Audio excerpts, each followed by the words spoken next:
I Will Teach You to Be Rich by Ramit Sethi. Key insights. In this manual of advice, Ramit Sethi explains that good financial health is easier than we think. Money management skills like budgeting and investing seem complicated and difficult, scaring people away from learning them. Sethi shows that these skills are actually extremely straightforward and can be set up in a matter of 6 weeks and then maintained in our sleep for years on end. In arranging a few foolproof lifestyle changes and habits, Sethi argues that any financial dream is achievable, whether that be freedom to retire early, more money to travel, or a cushioned bank account. The first step to financial health is taking responsibility for yourself. When you look at your bank account, which may not be as large as you'd like, and your debt, your first reaction may be to blame others in frustration. Maybe you believe your school should have taught you how to do your taxes correctly or how to budget, or you blame your parents for not helping you understand how to save. You may feel frustrated by the investing market for seeming difficult to understand and therefore feeling inaccessible, or disillusioned by the financial recession, which lost people their money and left many unemployed. Although this reaction is normal, it will not help you get back on your feet. In fact, many of these difficulties are already addressed. For example, most schools teach financial literacy courses, but these courses are poorly attended. There are also plenty of tools for understanding different money management skills online which may not have been explored. Drops in the market are normal and irrelevant in the long term. Sethi writes that admitting to our neglect to learn about this part of our lives is crucial to moving forward. By admitting that we haven't done enough to prepare ourselves, we can transcend the frustration of blame and make peace with reality. Then we can take a deep breath and take control of our financial future. According to Sethi, every single person is capable of solving their money problems. The sooner a person does this, the better, says Sethi, who points out that the young are unfortunately the least likely to invest. The younger a person starts making a simple plan for themselves, the more opportunities they will have to grow their wealth and feel more relaxed in the future. That being said, it is never too late to start, even for those close to retirement age, and starting earlier is better than continuing to wait. Being wealthy doesn't necessarily mean having millions in the bank. When Sethi claims that his book will make you rich, he does not necessarily mean he will increase your net worth to an arbitrary number. Instead, he explains that wealth can mean different things to different people. For example, wealth could mean being able to work for pleasure rather than working to pay the bills. It can mean buying a house in a remote place where relaxing is easy. It can mean helping to pay your kids through college, or retiring early. Sethi asks you to think about what rich means to you specifically, and to understand these financial goals in order to work towards what matters.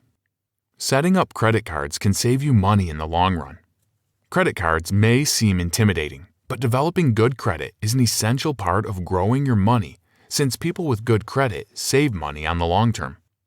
Credit consists of a credit report and a credit score. The credit report is a record of the borrower's repayment of debts, whereas a credit score is a number which shows potential lenders how likely you are to pay back your debt on time. How does a good credit score save you money? When making a large payment, like when buying a car or getting a mortgage, a good credit score can make a big difference by allowing you to take out a loan with a smaller interest rate. A smaller interest rate means that as you pay back your mortgage, for example, you will have to pay less by the end of it. When working with expensive items, like a $500,000 house for example, this difference in interest can save you hundreds of thousands of dollars. For example, a good credit score could mean you only pay $200,000 of a mortgage versus $300,000, the result of higher interest rate compounding over years. Therefore, having a good credit score can help you save significant amounts. Credit card users should also be careful with their cards, which can go from a useful financial tool to a financial burden in a flash. Credit cards can be dangerous for a lot of people, since it is easy to keep swiping and accumulating debt. The interest rates on credit cards are uniquely high, meaning you will have to pay more than you owe in the first place as time goes on. Credit card debt is never worth taking on. Americans pay nearly 10% of their annual income on interest rates from their debt, money that could have gone towards improving their lives. To build a good credit score, set up a credit card early and keep them for a long time. As time goes on, request higher credit limits. To avoid debt at all costs, automate credit payments and pay your balance in full every time. These simple steps can prevent future headaches, unnecessary debt, and save you more than you think. Don't be lazy with your bank accounts. Pick the ones with the highest interest rates and no fees. Like with maintaining your credit, choosing bank accounts smartly can save you a ton of money in the long run. Sethi points out that not all banks are created equal, and many people choose mediocre options when deciding on where they store their money. Many people just choose to use their local bank, attaching both their checking and savings to the same account for confidence. Sethi explains that this approach is lazy, and with a little poking around, you can use banks to their full advantage. The first way banks can save you money is by choosing accounts with no fees. Many online banks, unlike in-person banks, offer no fees thanks to a smaller staff. Online banks are a great and often overlooked option. There are ways to reduce fees for traditional banks too, however. Call a representative and tell them you are considering switching to a different bank due to the fees. Most banks respond to these calls by waiving the fees, as they'd rather lose the money from the fees than an entire customer. The second and more important step to choosing the best bank account is to look for those that offer the highest interest rate. Again, online banks offer stronger options for most people with interest rates 6 to 10 times higher than traditional banks. Some savings accounts offer up to 4 to 6% annual returns. Make sure to look around for these high interest rates before deciding where to put your money. By putting your money into a bank with a higher interest rate, you help yourself beat inflation, which can lower the value of the money sitting in the bank. With inflation hovering around 1%, choose a bank with an interest rate higher than the inflation rate so you not only preserve the value of your money, but watch it grow. Sethi also recommends opening numerous checking and savings accounts to keep track of your money. By opening multiple accounts with lower fees, it may be easier to separate savings for travel and a down payment, for example. For those interested in putting more effort into this part of their financial life, finding the best savings and checking accounts for these different goals is the best option. But for those who feel this is too much work, the simplest option is opening a checking account with a local bank and a savings account with the highest interest with an online bank. Investing rather than leaving money in a savings account will grow your savings. Open that account. Investing may seem like the most intimidating concept of the bunch, but it's the key to growing your wealth over time. The earlier you learn to stash away money into an investment account, the more money you'll find yourself with in the long term. This is why Sethi stresses that even if you only have $50 on hand, open an account and start the habit of investing. The longer that money sits in the investment account, the more time it has to compound. Commit to any amount, no matter how small. If saving for the long run, like for retirement, Sethi explains that investing is much smarter than keeping your money in a savings account. In savings accounts, money grows slowly compared to the upward trend of markets. In a few decades, this money grows in an exponential way, earning you more returns as it compounds. You may not know where to start with retirement investing. A good first step is looking to see if your company offers a 401k program. Most employers in the United States do. A 401k is a retirement account set up by your employer that you can choose to direct some of your paycheck towards. Over half of the people who have access to a 401k program don't participate and miss a great opportunity to start growing their money. Many companies offer something where they will match a percentage of the money that you put into your 401k. If you have access to this matching, take full advantage. This is free money. Even if you don't, a 401k is a great way to automatically invest. The second step to investing for retirement, or the first for those without access to a 401k, is opening up a Roth IRA. Sethi advises that investors have both a 401k and a Roth IRA if possible. This is an easy way to diversify your investments and therefore guarantee different avenues for growth. Additionally, Roth IRAs are taxed at the outset, meaning when your money grows and you go to collect your earnings, your final amount isn't taxed. This is opposite to a 401k that taxes upon withdrawal. There are several Roth IRAs that have minimum deposit amounts, but some have no starting amount at all. This makes it easier to start investing as soon as you feel committed to growing your money. To spend consciously, automate your money and direct it where you want it. When people picture budgeting, they imagine having to write out all their expenses and rigidly curb their spending across the board. Sethi explains that budgeting can be more intuitive than that, and that spending consciously doesn't have to mean restriction. The first step to conscious spending is understanding the areas in your life that you want to spend the most resources on. For young people, this may be going out to concerts and restaurants with friends. For older people, this may be saving for travel or new furniture. Either way, interests can shift over time, so spending should serve these interests. The next step is to then reduce the amount of money spent on things that feel less important. This could mean cooking meals at home for those who want to spend more money on a rental in a nice neighborhood. It could also mean deciding to spend less on new clothes in order to save for a big trip to a different continent. Sethi recommends cutting the less valuable areas ruthlessly. This may mean foregoing a cable package or a gym membership.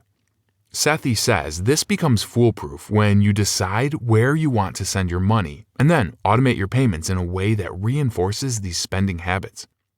By automatically saving and investing, you can feel guilt-free about your spending habits, knowing that money was put towards the things you value. Sethi recommends to split up your income into basic percentages, though they can vary depending on financial goals. 60% of your money should go to fixed costs like rent, bills, and healthcare. 10% to investments, 10% to savings like vacations, an emergency fund, or gifts. The remaining 20% is guilt-free spending for all the indulgences we come across. One way to automate spending is through the envelope method, where income is divided into different envelopes. When the envelope runs out, there's no more spending that month. Cash can be used in this method, but debit cards can also act as envelopes, with money being automatically loaded onto them from a checking account. Once the money is gone, no more spending. Another way to automate spending is by transferring money from a checking account to various accounts in an intuitive order. This means you won't waste time and effort trying to decide where to spend and where to save. Once you set up automated transfers, you won't have to think about it anymore, and you can rest easy knowing you've saved and invested where needed. Once money arrives in your checking account from a paycheck, set up a system that automatically splits it. For example, if money arrives on the first of the month, set up a transfer that pays rent and bills automatically. On the second of the month, automatically transfer money to a 401k and Roth IRA. On the fifth, send money to your savings. By setting up this system, money will always be where it should be, and you can start saving in your sleep. That being said, make sure to leave a cushion of money in your checking account, around $100 to $1,000, to avoid overdraft fees in this process. Investing is simple. Ignore the noise. In the media, investing seems extremely complicated. Experts give constantly changing advice on which stocks to invest in, which to avoid. Ignore this noise, says Sethi. Studies show that even experts can't predict the way the stock market will act in the short term. No one can see the future. The simplest path involves circumventing this chatter. There are 3 options that Sethi discusses. First, he talks about how mutual funds are often recommended, but he advises against them. They may beat the market for a few years, but because funds are run by managers, they are fallible and may hide the performance of the fund over time. Because of this staffing, mutual funds require hefty fees. He also explains that mutual funds can fail due to underperformance, and it is best to avoid this possibility. Index funds, on the other hand, have no fees because they are run by computer programs. Because of this, they often run parallel to the market and are therefore more predictable. Sethi advises picking a few index funds, the best ones being life cycle funds. Life cycle funds like the Vanguard Target Retirement Fund shift investments from a larger percentage of stocks to a larger percentage of bonds as you age. This is because when we are young, we can afford to take more risks. When we're older, bonds offer more security but slower growth. Financial change doesn't happen overnight, so don't get discouraged. Acknowledge that you're moving in the right direction. The journey to financial health may involve some bumps. In order to achieve your goals, you should stay committed to your progress and forgive yourself for mistakes. Attempting drastic changes, like trying to save too much for retirement quickly, can lead to disappointment. Forgive yourself for any past mistakes and move slowly and intuitively. This could mean starting with small, manageable payments in your investment towards retirement. Though you may wish you could send $200 to retirement, if this is unrealistic, start with $50. As you adjust, you may find you can cut spending in a way that allows you to send more towards your account. Sethi encourages his readers to work slowly towards his goals and to start today. By building habits, no matter how slowly, it is better to start today. The main takeaway: Sethi's advice boils down to creating a financial plan that allows for as little work as possible in the long run. By putting in a little elbow grease at the outset, Sethi explains how to set yourself up to win through several fundamental changes to how money flows through your life. By automating your money, you can make sure all your bills are paid, your savings are accounted for, and that you are respecting your long-term self. By placing your money in the best accounts, it can grow instead of depreciate. By understanding credit cards, you can save large chunks of money in the long run. Most importantly, Sethi points to basic and smart investing as the key to long-term wealth.